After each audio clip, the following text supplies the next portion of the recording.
हैदराबाद के बाद अब जयपुर के नाहरगढ़ चिड़ियाघर में एक शेर कोरोना पॉजिटिव पाया गया है। इस शेर का नाम त्रिपुर है। जयपुर के इस चिड़ियाघर से 13 जानवरों के सैंपल कोरोना जांच के लिए इंडियन वेटरनरी रिसर्च इंस्टीट्यूट के centre for animal disease research and diagnosis भेजा गया था, जहां पर जांच होने के बाद त्रिपुर शेर को कोरोना संक्रमित बताया गया है। जयपुर से 3 शेर, 3 बाघ और 1 पैंथर समेत 13 जानवरों के सैंपल भेजे गए थे, जिनमें से एक शेर में कोरोना संक्रमण मिला है, जबकि पैंथर, एक सफेद बाघ और एक शेरनी के नमूने की रिपोर्ट भी अभी स्पष्ट नहीं है।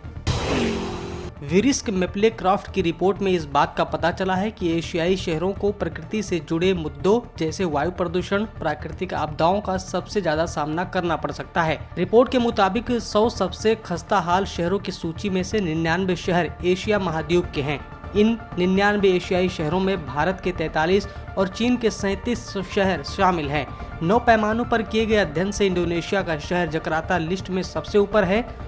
वहीं दुनिया के सबसे रिस्की शहरों में से भारत में ही 13 शहर हैं। इसकी वजह है जल और वायु प्रदूषण। राष्ट्रीय राजधानी दिल्ली के लिए राहत की खबर है। कोरोना संक्रमण दर घटकर 14.24% पर पहुंच गई है। पिछले 24 घंटे में 10,489 लोग कोरोना से संक्रमित पाए गए हैं और इस दौरान 308 मरीजों की मौत हो गई। अच्छी बात ये रही कि इतने ही समय में 15,189 लोग ठीक होकर वापस घर लौट चुके। दिल्ली में अब तक 13,72,475 लोग संक्रमित पाए गए हैं। इनमें से 20,618 मरीजों की मौत हुई है और 12,74,140 मरीज ठीक हुए हैं।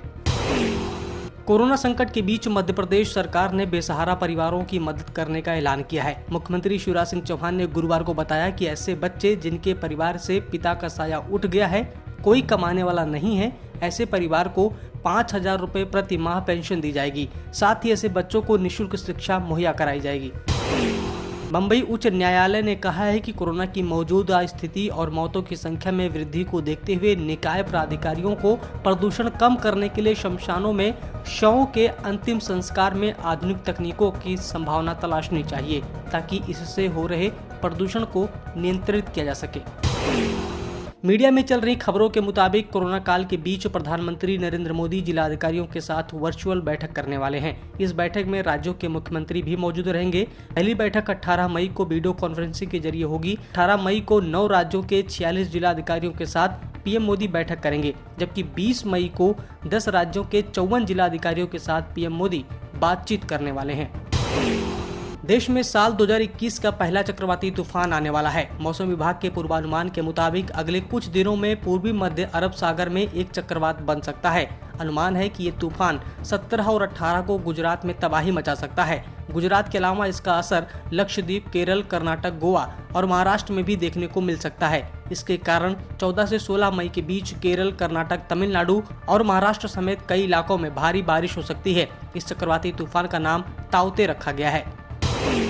स्वास्थ्य मंत्रालय की ओर से जारी ताजा आंकड़ों के अनुसार पिछले 24 घंटे में 3,62,727 कोरोना के नए मामले सामने आए और इस दौरान 4,120 कोरोना संक्रमितों की जान चली गई। हालांकि 3,52,181 लोग कोरोना से इस दौरान ठीक भी हो गए। इससे पहले मंगलवार को 3,48,421 नए केस सामने आए थे।